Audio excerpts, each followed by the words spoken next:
నమస్తే TV 999 news కి స్వాగతం। మిర్యాలగూడ 2 టౌన్ పోలీస్ స్టేషన్ నందు నల్గొండ జిల్లా గౌరవ ఎస్పీ ఆదేశాల మేరకు మిర్యాలగూడ డీఎస్పీ రాజశేఖర్ రాజు సూచనల మేరకు police station inspector 2 town police station పరిధిలో ఉన్న కమ్యూనిటీ పెద్దలతో పీఎస్ కమిటీ నిర్వహించడం జరిగింది। సందర్భంగా ఇన్స్పెక్టర్ జె సోమనరసయ్య మాట్లాడుతూ ప్రస్తుతం దేశ సరిహద్దులో జరుగుతున్న యుద్ధ పరిస్థితుల దృష్ట్యా మన రాష్ట్రంలో గాని మన జిల్లాలో గాని ఎటువంటి అవాంఛనీయ సంఘటనలు జరగకుండా వివిధ కమ్యూనిటీ పెద్దలను పిలిపించి వారికి సరిహద్దులో జరుగుతున్న సంఘటనల గురించి శాంతి భద్రతలకు విఘాతం కలిగించే ఎటువంటి రూమర్స్ ను క్రియేట్ చేయకుండా మరియు సోషల్ మీడియాలో గాని ఇతర మాధ్యమాల ద్వారా గాని ప్రజలను భయభ్రాంతులకు గురిచేసే వార్తలను ప్రచారం చేయకుండా ఉండాల్సిందిగా తెలియజేశారు। ఈ కార్యక్రమంలో ఎస్ఐలు, బీజేపీ నాయకులు, మైనార్టీ నాయకులు, యువకులు, కమిటీ పెద్దలు తదితరులు పాల్గొన్నారు।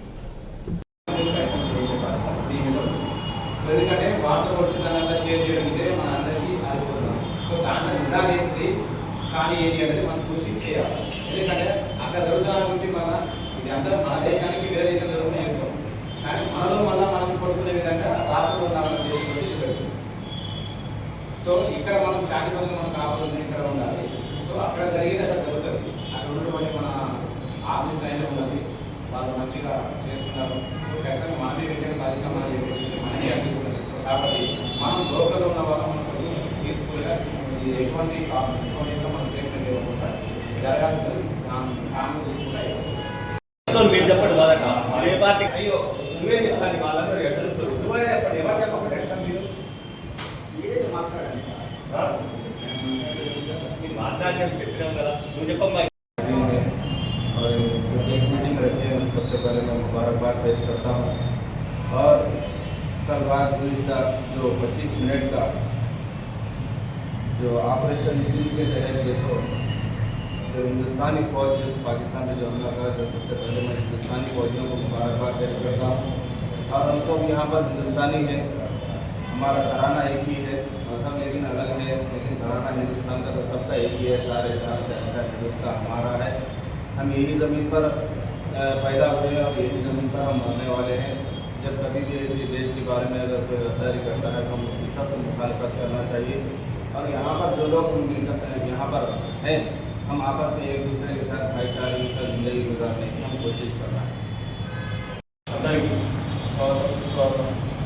స్థావరాలపైన దాడి చేసింది, మనందరం ఈ విషయాన్ని ప్రచారం చేయాలి। ఎవరి మీద దాడి చేసిన అనే విషయం ఇంకా జనాల్లో క్లారిటీ లేదు। అదేవిధంగా దేశం మొత్తం కూడా ఆపరేషన్ సింధూర్ గురించి ఏ విధంగా అయితే ఒక క్లారిటీతో ఉన్నదో మనందరం కూడా ఒక సమన్వయం పాటించి ఎక్కడ కూడా పేసేజాలను పోకుండా వాట్సాప్ గ్రూప్లలో కానీ ఫేస్బుక్లో కానీ ఎక్కడైనా సరే మీరు రెచ్చగొట్టేటువంటి పోస్టులు పెట్టకుండా, ఎవరిని కూడా విద్వేషపూరితమైనటువంటి అవమానాలకి గురి చేయకుండా, మనం గురి కాకుండా ఎక్కడైనా సరే సమన్వయం పాటించేసి ఒక శాంతియుత వాతావరణంలో ముందుకు జరగాల్సిన కార్యక్రమాలని పెద్ద మనిషి మోడీ గారు చూసుకుంటారు। అక్కడ ప్రతి విషయాన్ని క్షుణ్ణంగా దాన్ని పరిశీలిస్తూనే ఉన్నారు। కాబట్టి ఇక్కడ ఎవరు కూడా పిల్ల చేష్టలు లేకుండా ప్రభుత్వం, భారత ప్రభుత్వం ఏదైతే మనకు విషయం మనకు చెప్తుందో అదే విషయాన్ని మనం ఫాలో చేసుకొని శాంతియుతంగా ముందుకు అందరం కలిసిమెలిసి ఉంటే సరిపోతుందని చెప్పేసి వివిధ మతాలకి, వివిధ వ్యవస్థలకి ఒక రూపం అన్నమాట। మనందరం ఇక్కడ పుట్టి మనందరం మత సామరస్యంగా కలిసిమెలిసి ఉండాలా। ఏదో ఎక్కడ ఏదో జరుగుతుందని ఆ విషయాన్ని మనం కాడ తెచ్చుకొని మా వాళ్ళు అనే ధోరణిలో అసలు పోదు। మనం అనేది ఏంటంటే ఇక్కడ మనం ఈ భూమి మీద పుట్టినా, ఏ మతంలో పుట్టినా, ఎవరు పుట్టినా కానీ మనందరం ఒకటే, ఒకే రక్తం పంచుకున్న ఒక తల్లి బిడ్డలు లాంటి ఇది మనం ఇప్పుడు గుర్తుంచుకోవాలా।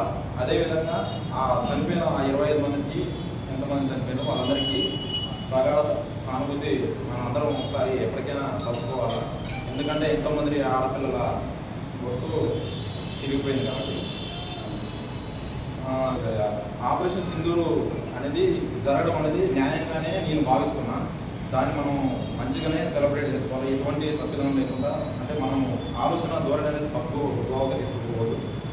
ఇదే విధంగా ఇట్లనే ఇంత పీస్ఫుల్గా మత సామరస్యంగా ఇట్లనే ముందుకు పోతూ ఈ విధంగానే మనం అందరం కలిసిమెలిసి ఉండాలని కోరుకుంటూ నాకు ఈ అవకాశం ఇచ్చిన ఇన్స్పెక్టర్ సార్ గారికి ధన్యవాదాలు తెలుపుతూ నేను ముగిస్తున్నాను।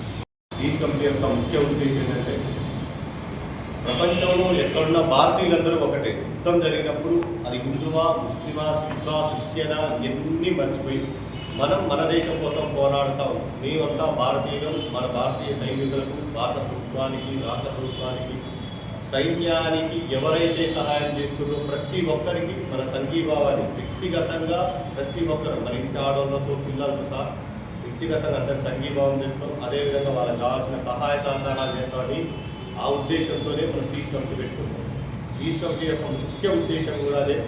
మీరు కూడా మనం ఒక్కలనే ఇక్కడ ఉన్న పసందులైన కొంతమంది ఆ అసంతులైన కొంతమంది అయినా సరే మనం ఇక్కడ ఏదైతే మాట్లాడుకుంటున్నామో ఆ యొక్క మెసేజ్ని మీకు తెలిసినంతవరకు పాస్ చేసి అందరికీ మోటివేట్ చేసి వాళ్ళందరిలో కూడా దేశం కోసం ఏం చేస్తున్నాం, ప్రస్తుతం భారతదేశంలో ఏం జరుగుతుంది, మన కర్తవ్యం ఏంటనేది తెలియజేయాలని దాని ఉద్దేశంలో పీస్ కమిటీ పెట్టుకున్నాం. ఇంకోటి, ఈ పీస్ కమిటీలో మమ్మల్ని పిలిచిరు వాళ్ళని పిలిచిరు అనేది ఏముండదు. ప్రతి ఒక్కరి బాధ్యత. నాతో నుంచి ఈ దేశంలో ఉన్న చివరి మనిషి నుంచి పైన ఉన్న రాష్ట్రపతి వరకు ప్రతి ఒక్కరి బాధ్యత. అది నా బాధ్యత, ఉన్న జానీ బాధ్యత, విశ్వనాథ్ రెడ్డి గారి బాధ్యత, మీ బాధ్యత, నా బాధ్యత కాదు. పెద్దగా పోలీసా, రాజకీయమా, మున్సిపాలిటీ ఏది కాదు, అందరి బాధ్యత. దానికోసమే ప్రతి ఒక్కరు భారతీయులు మనందరం భారతదేశం అందంగా ఉంటాం, భారతదేశం కోసం ఉంటామని తీసుకొని పెట్టుకుంటాం. అదే ఉద్దేశంతో ఈరోజు ఈ పీస్ కమిటీని ప్రారంభిస్తున్నాం. దీని గురించి మొత్తం మీరు కూడా మర్చిపోతారు, వాళ్ళ అమూల్య సందేశాన్ని ఇవ్వాలని కోరుకుంటున్నాం.